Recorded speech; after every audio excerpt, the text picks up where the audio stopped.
자, 이제 본격적으로 한번 들어가 보도록 하겠습니다. 결국 성장 과정에 대해서 우리 앞에 진단한 걸 보면 결국 무엇이 성장해야 되는 거예요, 그죠? 그 스텝 바이 스텝이어야 됩니다, 그죠? 그리고 면접에서 중요하니까 열심히 써야 되는 겁니다. 자, 그리고 이제 4번을 보면 성장 과정을 간략히 기술하래요. 여러분들 사실 이 4번 문항은 굉장히 이 문항 자체를 뜯어볼 필요가 있겠다. 본인의 성장 과정을 간략히 기술하래요. 간략히라는 건 1500자 기준으로 놓고 봤을 때 꽤 많은 분량을 차지해선 안 된다를 의미합니다. 성장 과정을 간략히. 이 간략히에 대한 컨셉을 우리가 정해야 되겠죠. 그런데 포커스가 뒤에 있나 봐. 일단 길어요, 엄청. 그죠? 그런데다가 막 가장 큰 막 영향 이런 단어가 있어. 즉 전체적으로 봤을 때 1500자의 일부를 성장 과정을 쓰고 꽤 많은 분량은 가장 큰 영향을 끼친 사건이나 인물을 쓰는 게 맞겠다라는 요 분량에 있어서의 차이를 우리가 좀 인지를 하고 가는 게 좋을 것 같습니다. 알겠죠? 자, 그런데 그러면 오케이, 물어본 게 두 개니까 2문단으로 쓰면 되겠군요 라고 봤는데 3문단이야, 그죠? 3문단이야. 왜 3문단인지에 대해 설명을 해보고자 합니다. 자, 문단 구분 및 분량 배치부터 봅시다. 1500자의 글이기 때문에 말 그대로 문단을 이거 상황에 따라서 4개로 나누려면 나눌 수도 있는 거거든. 아니면 5개도 가능하고 2개도 가능합니다. 굉장히 선택지가 많은 분량이 1500자이기 때문에 여러분들 왜 저 사람이 3문단을 구성했고 왜 저렇게 배치했는지에 대한 이해가 필요하다고 봅니다. 제가 여러분들이라고 하면 일단 문단은 3개 문단으로 나눌 것 같고요. 1문단은 약 500여 자라는 표현을 쓰겠습니다. 약 500여 자를 쓸 것 같아요. 500여 자 뭐? 가치관이 성장한 거. 가치관 성장했던 게 무슨 말일까? 어떻게 살자, 어떤 가치관을 중시하자라는 게 점점 시간이 지날수록 내꺼화된 과정을 총괄적으로 쫙 설명하는 과정 500여 자가 있었으면 좋겠다.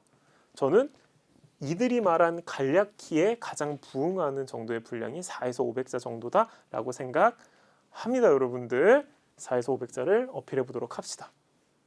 자, 그런데 우리 문항을 그대로 보면 성장 과정을 기술을 한 거잖아요. 근데 가장 큰 영향을 끼친 사건 및 인물을 쓰라 그러니까 대부분의 분량이라고 할 수 있는 7에서 800자를 통으로 한 문단 처리를 해서 가장 결정적이었던 에피소드, 어떤 결정적일까?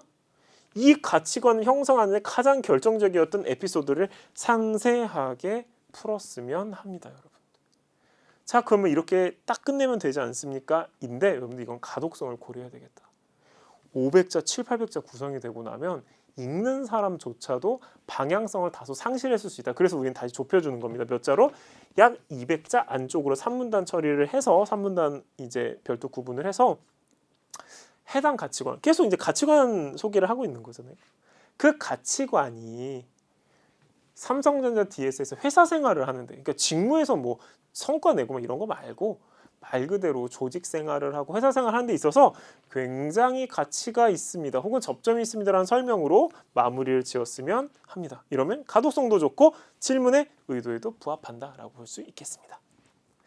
자, 근데 몇 가지 체크 포인트를 보고 같이 써보도록 하시죠.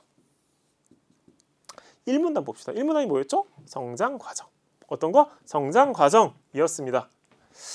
자, 첫 번째부터 좀 봅시다. 여러분들 아마 여러 가지 고민이 지금 있을 겁니다.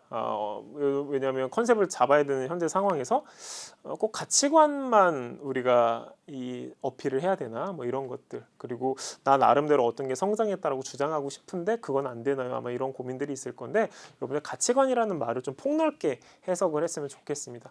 어떻게 살아가자, 혹은 어떤 삶을 지향하자, 혹은 어떤 사람으로 성장하자. 여러분들 이게 사실은 뭐 인생관일 수도 있고 가치관일 수도 있고 누군가의 신념일 수도 있고 직업관일 수도 있지 않을까라는 생각이 듭니다. 결국 여러분들의 인성 내면을 상징하는 핵심 키워드의 성장을 쓰는 것이 성장 과정을 출제한 삼성전자 DS의 목적에 완전히 부합한다. 이거는 성장과정 문항을 제가 인사팀 출신으로 굳이 얘기를 하자면 성장과정 문항은 원래 가치관을 정확히 측정하기 위해서 원래 태동된 문항이기도 할 뿐만 아니라 그 다음에 134에서 직무적 얘기를 많이 하게 되니 인성적 요소도 삼성전자 DS 자소면서 얼마나 중요한데요. 제가 여러분들이라고 하면 1문단에 가치관의 성장, 인생의 방향성이 지속적으로 성장된 거, 그 하나의 컨셉이 그걸 쓸 것 같습니다.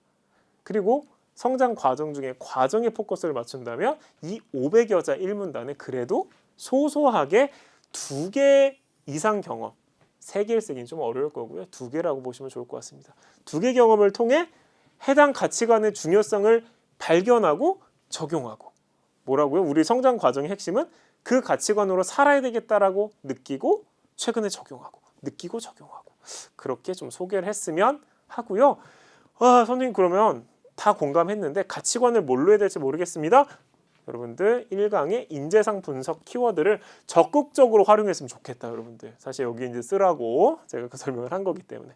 자, 그런데 선생님 저는 약간 저한테 맞는 게 없는 것 같고 뭔가 이렇게 막 경험 2개로 그 가치관이 성장했다고 주장하기 어려운 것 같아요 라고 하시면, 저는 최소한 여러분들이 팀워크를 지향하고 말이야, 혼자 할 수 있는 건 없고 말이야, 같이 나누는 게 결국 성장하는 거 핵심이고, 팀워크를 지향하는 사람으로 점점 성장해 왔다고 어필했으면 합니다. 여러분들 결국 자기소개서든 면접이든 내가 어떤 직무적 역량이 있고 뭐를 잘할 수 있고 어떤 걸 이루겠다, 이런 과정에서 팀워크를 어필을 하는 게 참 좋은데 직접적으로 어필하기가 어려운 점이 있어요. 왜냐하면 팀워크를 어필하는 순간 내 역할은 n분의 1밖에 되지 않잖아요. 그렇다 보니까 여러분들 아마 1번, 3번, 4번에 뭔가 팀워크 얘기를 쓰기는 쉽지 않을 거고 전략적으로 좋지 않습니다. 그렇게 본다면 팀워크라고 하는 이 가장 중요한 관점을 여러분들의 성장 과정의 가치관으로 삼는 게 어떨까 하는 생각이 듭니다. 결국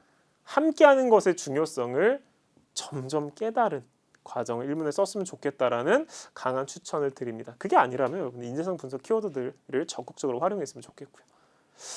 자, 2문단이 여러분들 뭐였죠? 여러분들 2문단 까먹은 거 아니지? 이번 2문단은 그 가치관을 형성하는데 혹은 그 가치관의 중요성을 깨닫는데 가장 메인이었던 에피소드를 쓰는 문단입니다. 제가 여러분들이다 라고 한다면 사건을 쓰지는 않을 것 같아요. 왜냐하면 사실 우리가 쓰는 에피소드는 다 사건입니다. 그래서 사건이라는 말은 사실 큰 의미가 없다. 문항도 여러분들 있잖아요. 반복되는 거에 주목해야 되는데 인물을 포함하고 가상인물도 돼요. 그리고 여러분들 기억하죠? 1번에 존경인물도 있었어. 그리고 면접에서 인물을 엄청 많이 물어보거든, 삼성이.